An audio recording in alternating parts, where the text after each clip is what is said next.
My name is Christopher Bishop. I work at IBM corporate headquarters. I work in strategic communications, supporting executives in global financing. I just moved to that role. I've been in corporate citizenship for a couple of years before that. I'll talk a little bit about other IBM roles as we get into this.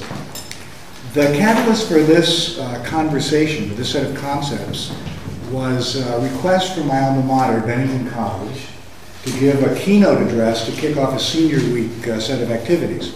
So I thought, well, what can I talk about related to my Bennington education, the sort of broad, self-directed liberal arts education that's turned into a set of 6 different careers for me.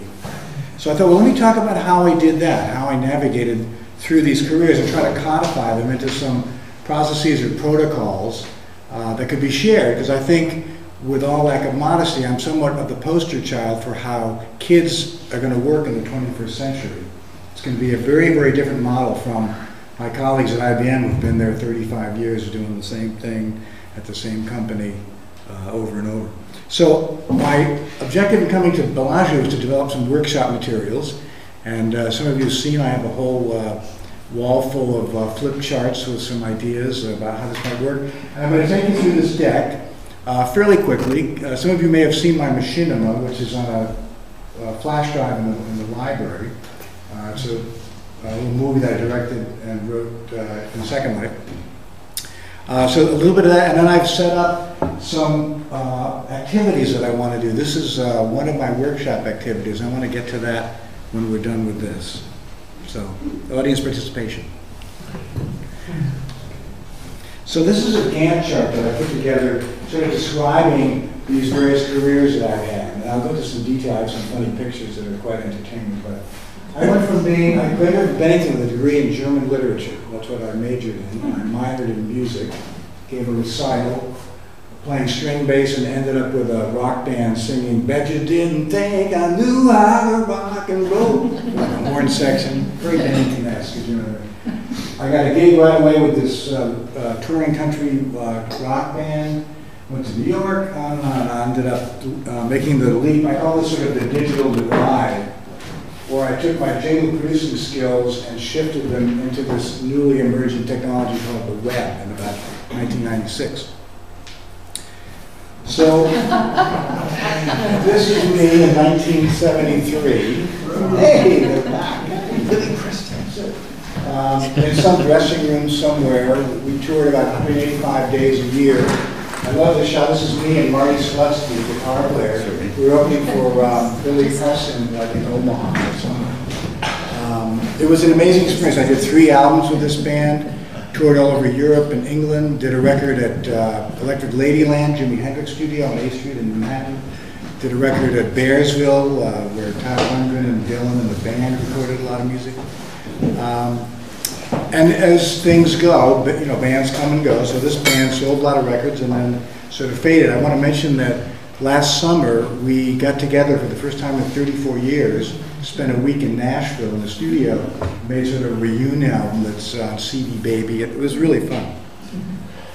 So after the band broke up, I moved to New York.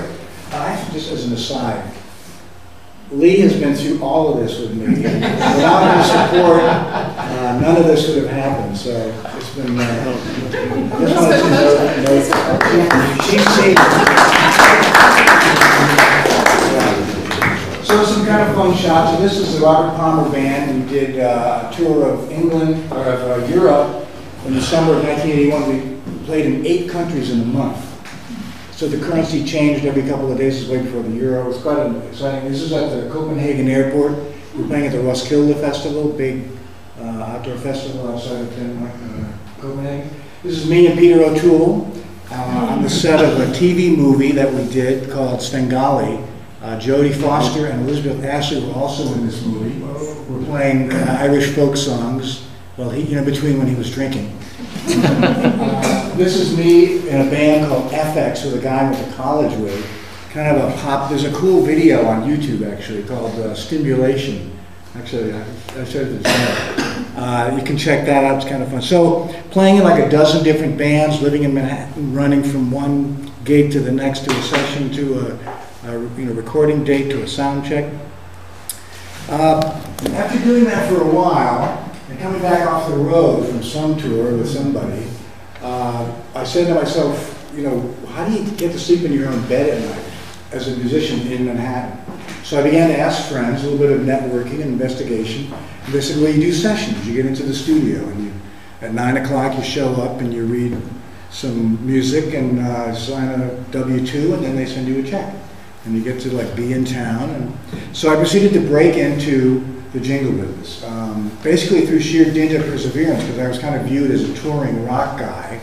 But the trend in New York was shifting toward hiring like rock musicians who could really lay down a deep groove but also read and play a lot of different styles. So I first broke in as a player and then quickly realized that the people on the other side of the glass were making the money. Mm-hmm. So I started working as an arranger and then as a composer and then finally as a producer.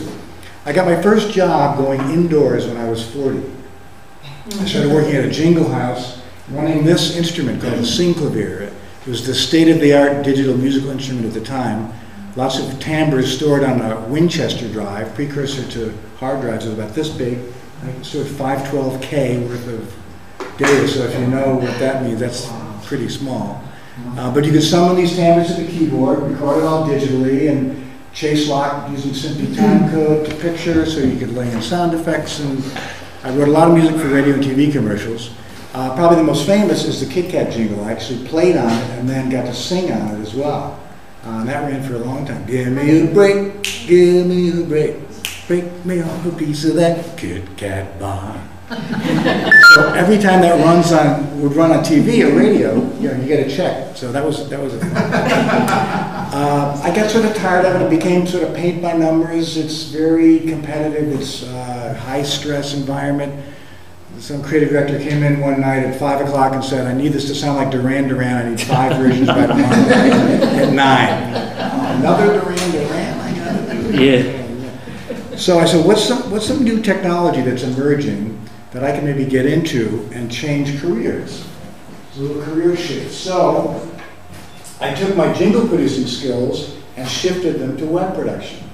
I read a lot of books, I went to a lot of meetings, I talked to a lot of people, I surfed the web and looked at code, learned how to write HTML.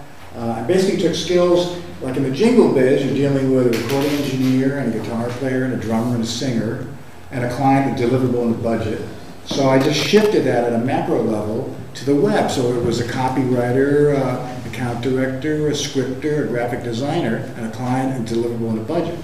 So I was able to work as a freelance web producer, and I worked at a couple of seminal interactive agencies in New York, CKS Partners, which was an amazing company, and Eagle River Interactive, and produced a bunch of big corporate websites early on.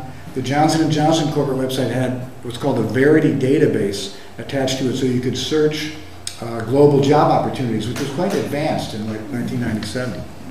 So did that for a while, and then back to the networking concept. I met a woman on the train one day commuting into New York on a Sunday. We're both sort of commiserating, you know, having to go to New York to work on a Sunday. Pretty unpleasant. Anyway, she worked at IBM. So we kept in touch, and about a year and a half later, she sent me a note saying, you know, my department is expanding at IBM. Would you ever come, you know, work for the Big Blue? And I said, absolutely not. Like, what would I do at IBM? I mean, I'm like a rock and roll bass player, and I know how to produce websites and stuff. But so we'll just go down and talk to my VP and, you know, see how it goes. So I thought it'd be embarrassing, it'd be a joke, they'd laugh me out of the place and say, you know, we need people who really have skills, you know, not people who are just former musicians. And so I gave her my resume, she looked it over, I launched into my disclaimer. Yeah, I toured with Robert Palmer, I played with Chuck Berry, I played at the Bottom Line with Bo Diddley, and blah, blah, blah, blah. And she's like, no, it's okay, I get it. She says, let's talk about a start date. Oh, I said, what? I said, maybe you didn't hear me. I said, I played with Robert Palmer. I did a lot of like gigs late at night. And what? She's like, no, we need people who know how to do this, and you obviously know how to do it, so can you start next week? So needless to say, that's 13 years ago, and I've done a lot of different things at IBM. It's been an amazing experience. It's an amazing company, a lot of very interesting, creative, smart people driving the evolving business model there. I worked first as an account manager, evangelizing the use of the web and the internet across the business.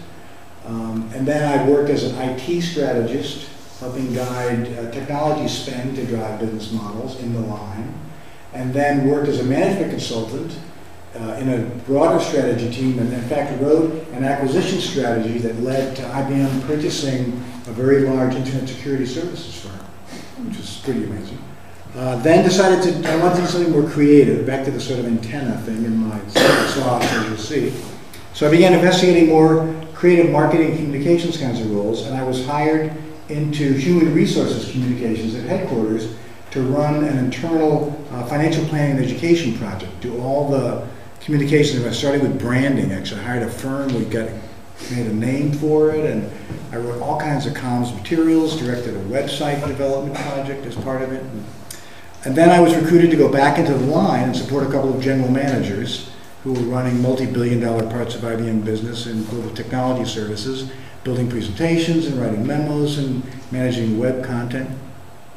Then recruited back to headquarters to work in corporate citizenship, which is an amazing part of the business. Historically philanthropy, but they do a lot of really interesting work, including corporate service corps, where they send IBMers to emerging markets, and they work on the ground with local businesses and governments and NGOs to help figure out ways to use technology to improve the communities. And then just recently, I was recruited to go to global financing and use social media and provide some sort of technology perspective on that part of the business. So I've been there since June. It's been really interesting. They're very graciously letting me come here for a month. But they're excited about it. They realize, how special this is. So in thinking about how I did all of this, a couple of words came to mind.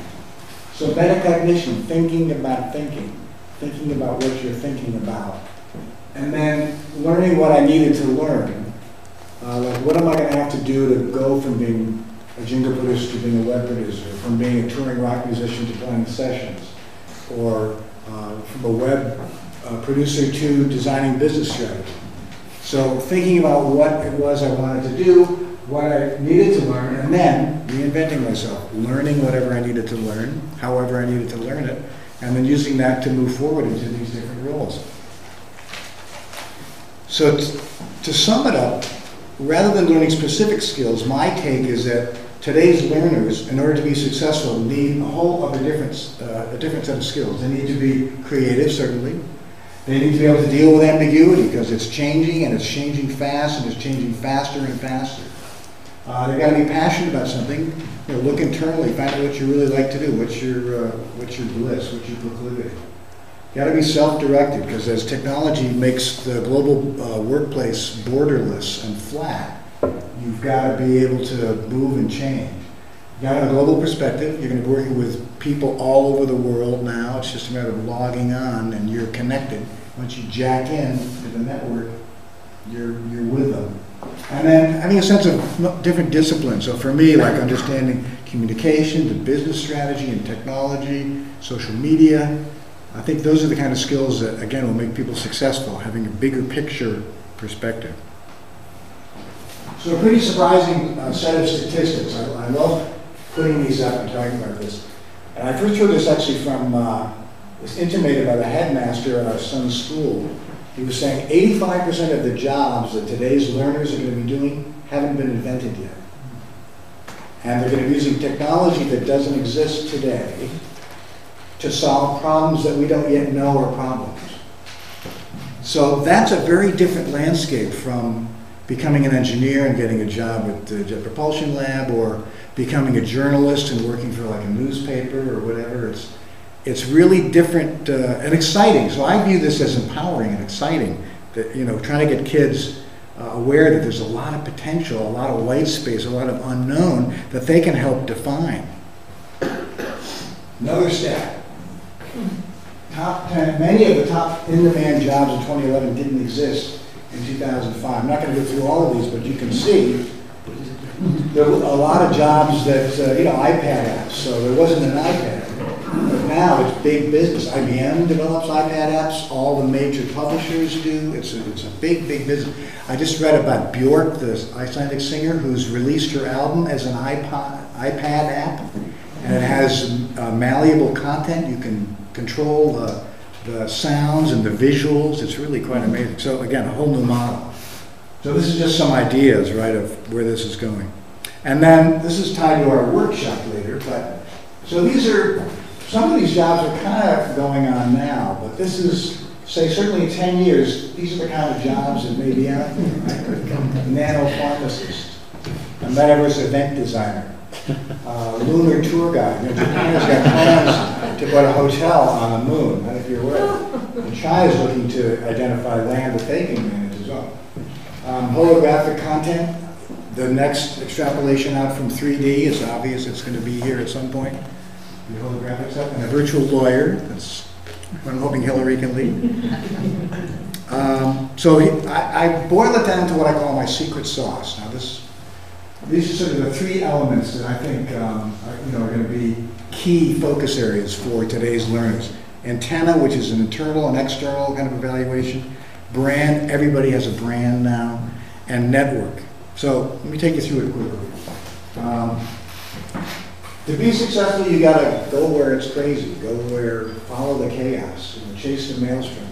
That's where you can contribute. If you get caught on the outside edges of the eddy, you're out of business. You're not viewed as being productive, and you run the risk of not having work. Trust your spidey sense. Trust your instincts. The universe will tell you if you're not doing the right thing. And follow your bliss, Joseph Campbell. Right. So, what makes sense to you? Where can you be happy contributing? And go for what's new. Certainly, we know that companies have brands, and from a human perspective, historically, say movie stars and athletes have had brands. But nowadays, you all have brands. Everybody has a brand. You've got to think of yourself as a branded commodity. What you do, it's the essence of who you are. It's what makes you unique. It's a way to establish your expertise, and it's part of everything you say and do, both from an analog and a digital perspective. So talking to people, carbon-based life forms in a room, or on Facebook or Twitter, it's all part of your brand. So someone could say, well, yeah, he's a musician, and he's a technologist, and he's a communicator, and philosopher, or whatever, but that's sort of his brand. So you see him on Machinima, that's sort of how I've represented it. The third one is an adage often ascribed to showbiz, right? It's not what you know, it's who you know. But nowadays, it's true in every business, even more than ever before. And tied to this networking thing. It's a lifelong job. It never stops. It changes and shifts depending on what you're interested in doing and where you're focusing. But it's something you do sort of without thinking. It's like this friend of mine used to talk about spell checking. He says, you do it like breathing without thinking. So try to add people to your network. Trusting strangers with experience and connecting with people that you don't know but maybe have expertise in an area you're interested in learning more about. Nowadays, like with Google Plus and with Twitter, you can follow some really expert people that are sharing amazing information and perspective and links to content, and you probably will never ever meet them in person. They may be on the other side of the globe, but they have information that can help you grow and learn and expand. And use the tools. So the key to is not to get hung up in the tools. I know I talk a lot about Twitter and Facebook and Google Plus, but this is sort of the current point in time view. But these can all change. They're changing and being modified every day. Google Plus isn't on this list, for example. There are rumors that Facebook may be in trouble as Google Plus has the digerati and the technorati moving to a more adult kind of interactive space. So who knows? But anyway, don't get hung up on the tools, but be ready to use them. Okay, so that's sort of the truncated version of the pitch. What I want to do now is do a little exercise with all of you to try this workshop concept. Okay, so I want everybody to close their eyes. We're going to do some time travel, okay? Close your eyes and imagine anyone been to Mars 2112? What do you have? Back. Okay, so we're getting in the time machine. We're going ahead. 2020, we're going to go farther than that. 2025, no, let's go higher. Okay, 2030, let's stop here. All right, open your eyes. We're 2030.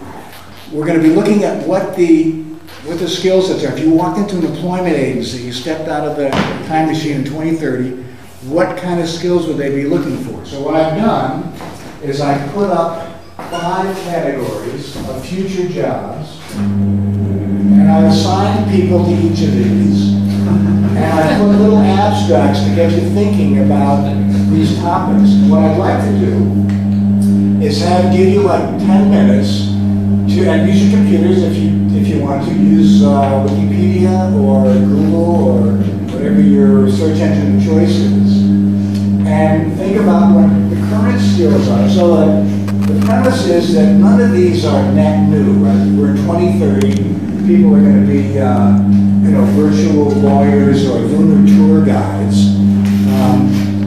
These skills are going to leverage existing skills, but they're going to be some net new skills or new knowledge you're going to have to create or invent or leverage from existing skills. So I'm going to shut this down.